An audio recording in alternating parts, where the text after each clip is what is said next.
Hello everyone, welcome to my channel study की 98। दोस्तों, आज के इस क्लास में हम लोग डिस्कस करने वाले हैं एसएससी जीडी कांस्टेबल भर्ती 2021 के लिए जीके जीएस के क्वेश्चन पेपर को सॉल्व करेंगे। ये आपका प्रैक्टिस सेट 2 होगा। प्रैक्टिस सेट अगर आपने 1 को नहीं देखा है तो प्ले लिस्ट में आपको सारा वीडियो अवेलेबल मिल जाएगा। तो प्ले लिस्ट इसके लिए मैंने स्पेशल आपको बना दिया है, तो वहाँ जाकर के आप जाकर के विजिट कर सकते हो, जिसमें आज हम कवर करेंगे जीके जीएस को। आज की इस क्लास का पीडीएफ वीडियो के डिस्क्रिप्शन में टेलीग्राम का लिंक डाला हुआ है, तो वहाँ जाकर आप टेलीग्राम से जुड़ सकते हो। वहाँ पर इसका पीडीएफ आपको डेली प्रोवाइड करवा दिया जाता है, तो वहाँ जाकर आप पीडीएफ को ले सकते हो। तो चलिए शुरू करते हैं आज की इस क्लास को। चीज़ों को समझते अगर वीडियो हेल्पफुल लगता है तो एक लाइक जरूर किया करो। तो चलिए शुरू करते हैं आज की इस क्लास को, चीज़ों को समझते हैं।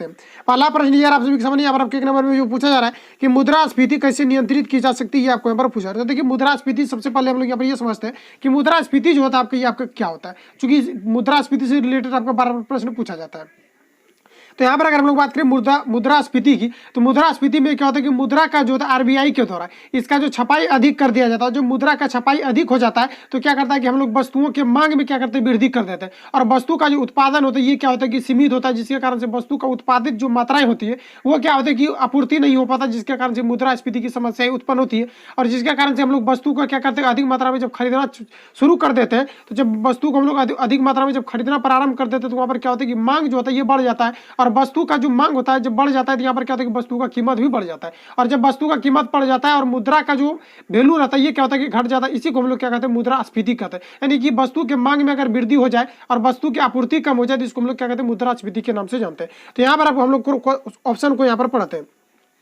तो इसमें अगर करेक्ट आंसर की बात करें तो यहाँ पर आपको ऑप्शन नंबर सी यहाँ पर करेक्ट हो जाएगा कि लोक व्यय में कमी करके, यानी लोक व्यय जो होता है इसमें कमी करके क्या किया जा सकता है कि मुद्रास्फीति को रोका जा सकता है। नहीं, लोक व्यय कहने का मतलब है कि हम लोग जो वस्तु को जो खरीदते हैं उसमें अगर कमी कर दिया जाता है तो हम लोग वस्तु को नहीं खरीद पाएंगे, जिसके कारण से मुद्रास्फीति को कम किया जा सकता है। तो ऑप्शन यहाँ पर सी करेक्ट हो जाएगा। ध्यान में रखिएगा, बार बार इस प्रश्न को सभी प्रकार के कॉम्पिटिटिव एग्जाम में रिपीट किया जाता है। ऑप्शन यहाँ पर सी करेक्ट हो जाएगा।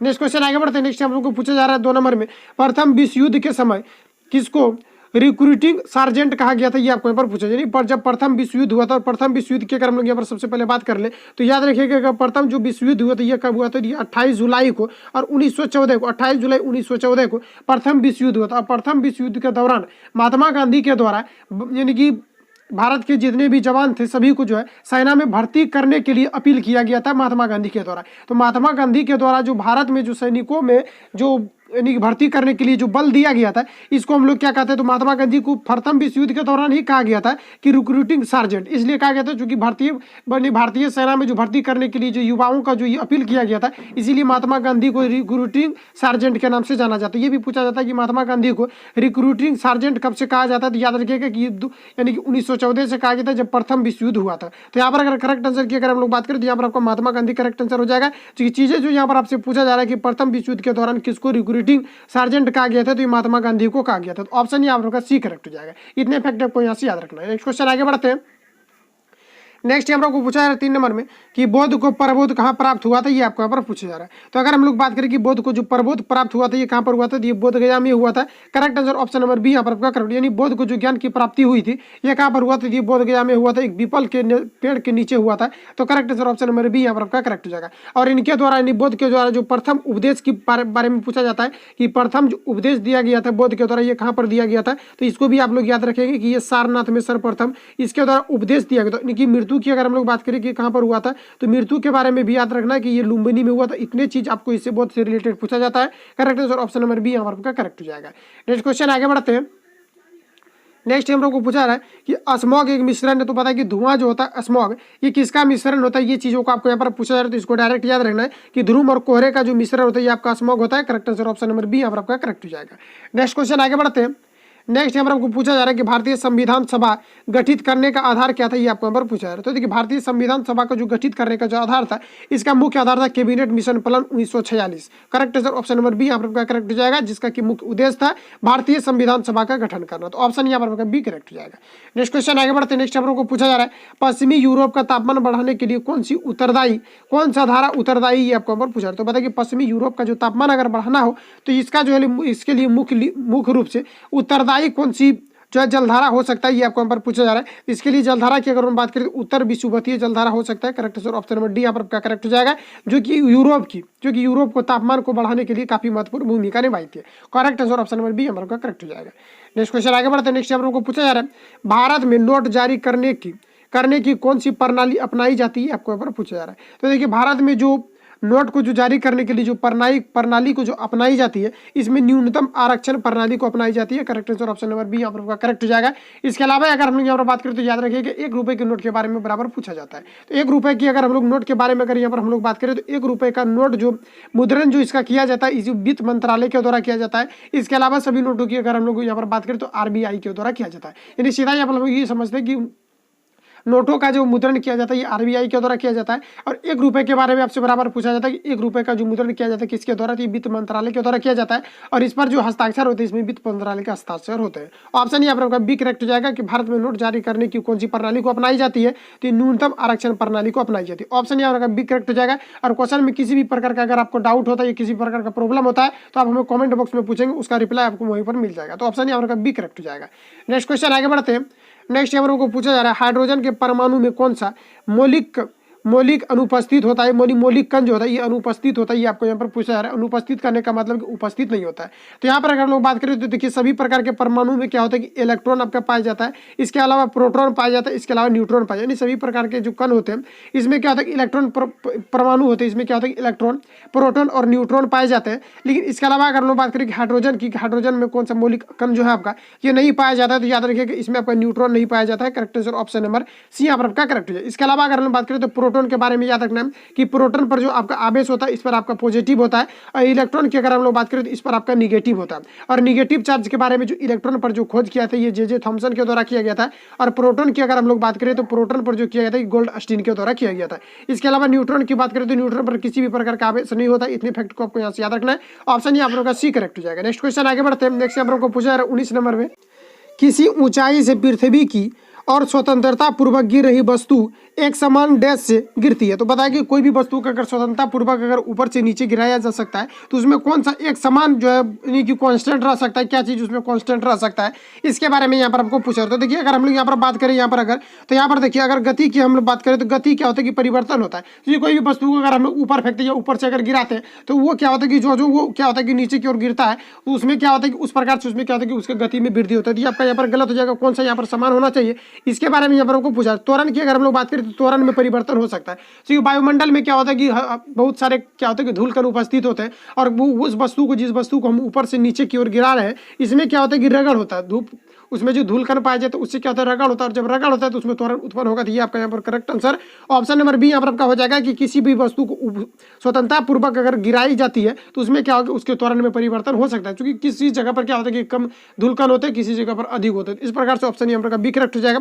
वेग की अगर हम लोग बात करें तो वेग भी आपका वही है, इसमें क्या होता है वेग में परिवर्तन आपका हो जाता है। प्रतिरोध की अगर हम बात करें तो प्रतिरोध में भी आपका परिवर्तन हो सकता है। क्योंकि परिवर्तन इसलिए हो सकता है इसमें प्रतिरोध में, क्योंकि प्रतिरोध क्या होता है कि जैसे कि हम लोग वहां से गिराते हैं तो इसमें क्या होगा कि किसी जगह पर ज्यादा रहता है तो किसी जगह पर कम रहता है धूलकण, तो उसमें क्या होता है कि प्रतिरोध उत्पन्न आपका हो सकता है। लेकिन त्वरण की अगर हम बात करें तो त्वरण जो एक समान रहता है। क्योंकि त्वरण वहां पर क्या होता है कि त्वरण के बारे में वहां पर क्या होता है कि हो सकता है त्वरण उत्पन्न नहीं भी हो सकता, क्योंकि जब निर्वात में गिराएंगे तो वहां पर किसी भी प्रकार का त्वरण उत्पन्न नहीं होगा। तो यहाँ पर आपको निर्वात वाला कॉन्सेप्ट का यूज करना है। ऑप्शन यहाँ पर बी करेक्ट हो, किसी भी प्रकार का त्वरण उत्पन्न नहीं भी हो सकता है। तो यहाँ पर इसलिए यहाँ पर आपका क्या होगा कि समान त्वरण उत्पन्न होगा। तो correct answer option number B यहाँ पर आपका करेक्ट हो जाएगा।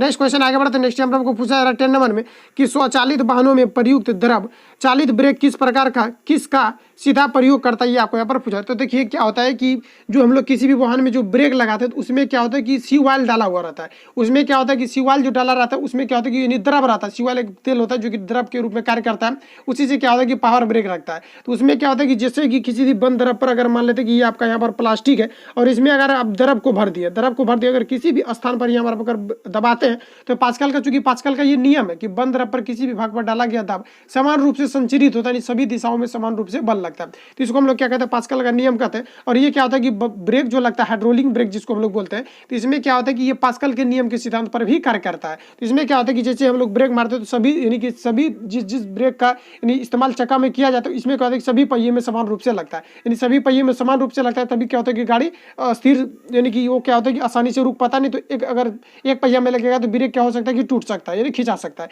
इस प्रकार से हम लोग कह सकते हैं कि इसमें पास्कल का नियम का आपका प्रयोग होता है। तो correct answer option number B हम लोग का करेक्ट हो जाएगा। और पास्कल का नियम है कि बंद द्रव पर किसी भी भाग पर डाला गया दाब समान रूप से संचरित होता है। तो ऑप्शन यहाँ पर बी करेक्ट हो जाएगा। आई होप कि इसको आसानी से आप समझ गए होंगे। नेक्स्ट क्वेश्चन आगे बढ़ते हैं।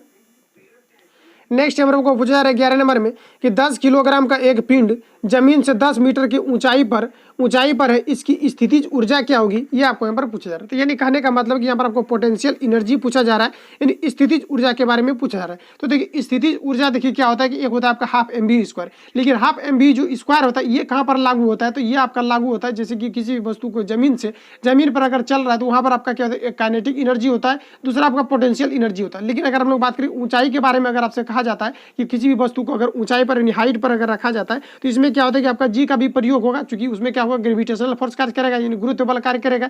इसके अलावा अगर हम लोग बात करें तो यहाँ पर क्या होता है कि एम जी होता है, और एम जो होता है इसमें द्रव्यमान आपका होता है, और जी जो होता है ये आपका 9.8 इसका मान होता है। जी के बारे में आपको याद रखना, ये डायरेक्ट पूछा जाता है, तो 9.8 मीटर पर सेकंड स्क्वायर होता है, इसका यूनिट भी आपको याद रखना, ठीक है। इसके अलावा अगर हम लोग यहाँ पर बात करें एच के बारे में, तो जो किसी भी वस्तु को अगर ऊपर उठाया जाएगा तो उसमें आपका क्या होगा, हाइट भी होगा, उसमें एच भी आपका होगा। तो यहाँ पर पोटेंशियल एनर्जी की अगर हम लोग यहाँ पर बात करें तो आपका एम जी एच होगा। इसमें एम के बारे में यहाँ पर आपको कह दिया गया कि यहाँ पर 10 है, और 9 की अगर हम लोग जी की बात करें तो जी का मान आपका कितना होता है, 9.8 मीटर पर सेकेंड होता है, और हाइट के बारे में यहाँ पर आपको 10 दिया हुआ है। इसको अगर हम लोग मल्टीपल करते तो यहाँ पर आपका अगर पॉइंट को खत्म करते तो यहाँ पर आपका 10 हो जाएगा, ये 10 से ये 10 आपका कैंसिल आउट हो जाएगा, और 10 गुना 98 करेंगे तो आपका कितना हो जाएगा, 980। अगर 980 हो रहा है तो इसका यूनिट क्या होगा, तो स्थितिज ऊर्जा, जैसे कि पर स्थिति ऊर्जा के बारे में कह दिया गया तो यहाँ पर आपका जूल हो जाएगा, तो करेक्ट आंसर आपका हो जाएगा 980 जूल। ऑप्शन नंबर बी में यहाँ पर आपको दिया हुआ correct answer option number B आपका करेक्ट हो जाएगा। इसके अलावा यहाँ पर आपको जो चीजों को ध्यान में रखना है कि यहाँ पर जैसे कि यहाँ पर आपको यूनिट जो दिया हुआ हर जगह यहाँ पर आपको जूल में दिया हुआ है, तो किसी किसी ऑप्शन में क्या रहता है कि यहाँ पर आपका जो यूनिट रहता है किसी किसी ऑप्शन में जूल रहेगा, और दूसरे ऑप्शन में फिर आपको दे दिया जाएगा जैसे कि न्यूटन दे दिया जाएगा, फिर तीसरे ऑप्शन में क्या किया जाता है कि चेंज कर दिया जाता है। तो आपको ध्यान में रखना है, सभी का यूनिट अगर पता रहेगा तो यहाँ पर आप जैसे ध्यान यहाँ पर आप दोगे तो यहाँ पर आपको पता चल जाएगा कि जो स्थितिज ऊर्जा होता है इसका यूनिट क्या होता है, जूल। तो किसी भी ऑप्शन में अगर दिया रहता है जूल तो आपको डायरेक्ट मार देना है बिना बनाए, यहाँ पर क्या होता है तो आपका सही हो जाता है, क्योंकि जूल से यानी कि जो यूनिट रहता है वो क्या होता है कि जूल यूनिट जो रहता है आपका ये क्या रहता है कि यूनिट जो दिया हुआ रहता है, तो यूनिट जो रहता है ये वैल्यू जो आता है उसके साथ आपका यूनिट लगता है, और यूनिट दिया रहता है तो आप करेक्ट आंसर मार सकते हो अगर सभी में अलग अलग यूनिट दिया रहता है तो। इसलिए आपको ऑप्शन को एक बार देख लेना, इस प्रकार से प्रश्न आपका जो है पूछा जाता है, प्रीवियस ईयर में भी इस प्रकार से प्रश्न आपका पूछा हुआ था। नेक्स्ट क्वेश्चन आगे बढ़ते हैं। नेक्स्ट नंबर को पूछा जा रहा है 12 नंबर में, यहाँ पर आपको बताना है राष्ट्रपति शासन अधिनियम लगाया जा सकता है। तो बताइए राष्ट्रपति शासन अधिनियम जो होता है ये कब लगाया जाता है, ये कितने वर्षों के लिए लगाया जाता है, ये आपको यहाँ पर बताना है। तो ये अधिकतम जो ये 3 वर्षों के लिए लगाया जाता है, लेकिन ये प्रथम बार जो लगाया जाता है आपका ये 6 माह के लिए लगाया जाता है। 6 माह के लिए प्रथम बार इसको लगाया जाता है। इसके अलावा जब ये लोकसभा यानी राज्यसभा में जब इसको पारित किया जाता है उसके बाद इसका क्या होता है कि डेट को बढ़ाया जाता है, यानी अधिकतम ये 3 वर्ष तक लगाया जा सकता है। ऑप्शन यहाँ पर आपका डी करेक्ट हो जाएगा, ठीक है। चलिए नेक्स्ट क्वेश्चन आगे बढ़ते हैं। इसके अलावा अगर हम लोग बात करें कि राष्ट्रपति शासन जो राज्यसभा में जो पारित किया जाता है, यानी राज्यसभा में क्या होता है जैसे कि किसी भी स्टेट में हम लोग मान लेते हैं कि किसी भी प्रकार का दंगा फसादा हो रहा है, ये कोरोना से अगर मान लेते हैं कि अभी अगर कोरोना से क्या होता है कि किसी किसी स्टेट में क्या होता है कि व्यक्ति जो है कोरोना से जैसे कि लॉकडाउन लग जाता है तो उसका पालन नहीं करता है। तो इसमें क्या होता है कि जैसे कि अगर स्टेट गवर्नमेंट के द्वारा इसमें अगर नहीं हो रहा है तो उसमें क्या किया जाता है कि राष्ट्रपति का शासन लगा दिया जाता है, और राष्ट्रपति का जब शासन लगा दिया जाता है तो सेंट्रल जितने भी सेंट्रल गवर्नमेंट के अंदर जितना भी फोर्सेज आते हैं उसको लगा दिया जाता है, वहाँ पर क्या होता है कि राष्ट्रपति शासन को लागू किया जाता है तभी वहां पर कंट्रोल होता है। तो ऐसी स्थिति में जो राष्ट्रपति शासन को जो लगाया जाता है किसी भी स्टेट में तो ये कितना तहत ये लगाया जाता है 356 अनुच्छेद 356 के तहत किसी भी राज्य में राष्ट्रपति शासन को लगाया जाता है। ये भी आपको यहाँ पर याद रखना है, ऑप्शन यहाँ पर डी करेक्ट हो जाएगा। सारे प्रश्न आपके एग्जाम पॉइंट ऑफ व्यू से काफी महत्वपूर्ण है, इसलिए आपको पीडीएफ लेना है और यहाँ पर आपको ध्यान को माइंड को कंसंट्रेट करके यहाँ पर आपको देखना है। तो ऑप्शन यहाँ पर डी करेक्ट हो जाएगा। तो जितने फैक्ट को मैंने बता रहा है इसको आपको अगर नोट डाउन करना चाहते हो तो कर सकते हैं, या तो फिर आप रिवीजन यूट्यूब से कर सकते हैं। इसके अलावा आप फिर या तो आप जाकर के पीडीएफ को आप जाकर के ले लेंगे, वहाँ जाकर के आप रीड कर एक भी आपका प्रश्न जो आलतू फालतू नहीं है। ऐसा नहीं कि आपको जीडी का तैयारी करवाया और सीजीएल का यहाँ पर आपको जीके चलेगा, तो ऐसा नहीं, आपको जो भी पूछने का लेवल है इसके लेवल से आपको यहाँ पर पढ़ना है। तो correct answer option number D यहाँ पर करेक्ट हो जाएगा। नेक्स्ट क्वेश्चन आगे बढ़ते हैं। नेक्स्ट यहाँ पर पूछा रहा है 13 नंबर में, नर्मदा नदी पर सम्राट हर्ष के दक्षिणी वर्त आक्रमण को किसने रोका था, ये आपको यहाँ पर पूछा था। देखिए नर्मदा जो नदी है, नर्मदा नदी पर सम्राट हर्ष के दक्षिणी वर्त आक्रमण को किसने रोका था, ये चीजों को आपको यहाँ पर बताना है। तो ये आपका पुलकेशिन द्वितीय के द्वारा रोका गया था। Correct answer option number B यहाँ पर आपका करेक्ट हो जाएगा। नेक्स्ट क्वेश्चन आगे बढ़ते हैं। नेक्स्ट यहाँ पर पूछा जा रहा है असहयोग आंदोलन में गिरफ्तार किए जाने वाले सबसे पहले नेता कौन थे, ये आपको यहाँ पर पूछा जा रहा है। तो देखिए सबसे पहले हम लोग यहाँ पर अगर बात कर ले कि असहयोग जो आंदोलन हुआ था ये आपका कब हुआ था, ये पूछा जाता है। तो याद रखिएगा असहयोग जो आंदोलन हुआ था ये आपका हुआ था 1 अगस्त को। कब हुआ था? 1 अगस्त 1920 को असहयोग आंदोलन हुआ था। और ये जो कब इसको स्थगित किया गया था, तो जो चौरी चौरा हत्याकांड हुआ था महात्मा गांधी के द्वारा, महात्मा गांधी निराश होकर के इसको 12 फरवरी 1922 को असहयोग आंदोलन को महात्मा गांधी के द्वारा वापस ले लिया गया था, स्थगित कर दिया गया था। ये चौरी चौरा हत्याकांड के कारण से हुआ था। चौरी चौरा हत्याकांड जो हुआ था ये कब हुआ था? तो ये आपका 19 अप्रैल 1919 को ये चौरी चौरा आपका हत्याकांड हुआ था, जिसमें कि महात्मा गांधी के द्वारा 1922 को असहयोग आंदोलन को यह स्थगित कर दिया गया था। तो यहाँ पर जो पूछा जा रहा है कि जो असहयोग आंदोलन में जो प्रथम बार जो गिरफ्तार किया गया था, सबसे पहले किस नेता को गिरफ्तार किया गया था, इसके बारे में यहाँ पर आपको बताना है। तो इसमें मोहम्मद अली को गिरफ्तार किया गया था। Correct answer option number C यहाँ पर आपका करेक्ट हो जाएगा। नेक्स्ट क्वेश्चन आगे बढ़ते हैं। नेक्स्ट यहाँ पर पूछा जा रहा है कि मलक्का जल डमरू मिलाता है। तो बताइए कि मलक्का जल डमरू के द्वारा किसको मिलाया जाता है, ये आपको यहाँ पर पूछा जा रहा है। तो ये प्रशांत महासागर को हिंद महासागर से मलक्का जल डमरू के द्वारा मिलाया जाता है। ऑप्शन यहाँ पर एक करेक्ट हो जाएगा। नेक्स्ट क्वेश्चन आगे बढ़ते हैं। नेक्स्ट हम आपको पूछा जा रहा है कि कवकाज अभ्यास 2020 में कौन सा देश शामिल नहीं हुआ था, ये आपको यहाँ पर पूछा जा रहा है। तो यहाँ पर अगर हम लोग बात करें कि कवकाज अभ्यास 2020 में कौन सा देश शामिल नहीं हुआ था, तो याद रखिएगा कि भारत शामिल नहीं हुआ था। Correct answer option number D यहाँ पर आपका करेक्ट हो जाएगा। नेक्स्ट क्वेश्चन आगे बढ़ते हैं।